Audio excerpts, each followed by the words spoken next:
જિલ્લાના કૃષિ વિજ્ઞાન કેન્દ્ર વ્યારા ખાતે પીએમ કિસાન યોજના અંતર્ગત ખેડૂત શિબિર અને પ્રધાનમંત્રીના લાઈવ વેબકાસ્ટિંગનો કાર્યક્રમ યોજાયો હતો। જિલ્લામાંથી 232થી વધુ ખેડૂત ભાઈ બહેનો ઉપસ્થિત રહ્યા હતા।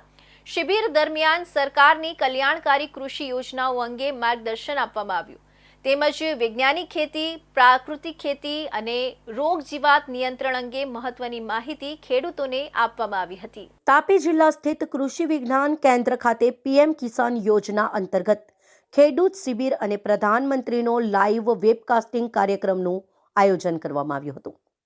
સદર કાર્યક્રમમાં અધ્યક્ષ કારોબારી સમિતિ જિલ્લા પંચાયત તાપી, સભ્ય પ્રદેશ કારોબારી સમિતિ ગુજરાત, જિલ્લા ખેતી અધિકારી, પ્રોજેક્ટ ડાયરેક્ટર આત્મા તાપી અને તાપી જિલ્લાના કુલ 232 ખેડૂત ભાઈ બહેનોએ ઉત્સાહભેર ભાગ લીધો હતો।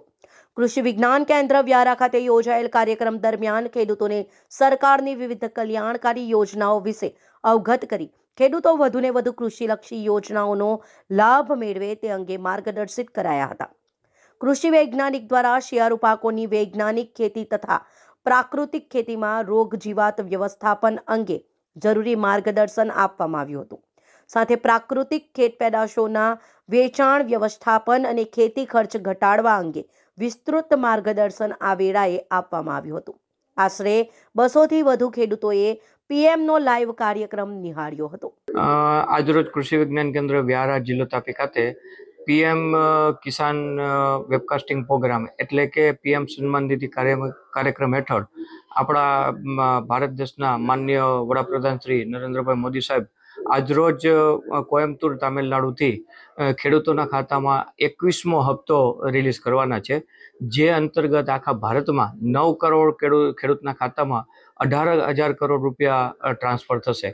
આ કાર્યક્રમ અંતર્ગત અમારા કૃષિ વિજ્ઞાન કેન્દ્ર વ્યારા જિલ્લો તાપી ખાતે તાપી જિલ્લાના 200થી વધારે ખેડૂતોને અમે આમંત્રિત કરેલા હતા અને આ પ્રોગ્રામ એઓએ નિહાળેલો હતો।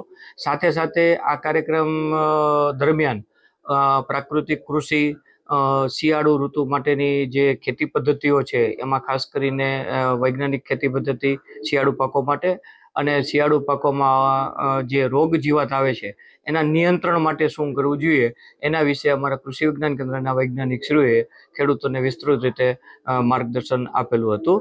વૈજ્ઞાનિક ખેતી અને પ્રાકૃતિક ખેતીના ફાયદા, ખેતી ખર્ચમાં ઘટાડો અને બજાર વ્યવસ્થાપન જેવા મુદ્દાઓ પર વિસ્તૃત માર્ગદર્શન મળતા ખેડૂતોમાં ખાસ ઉત્સાહ જોવા મળ્યો।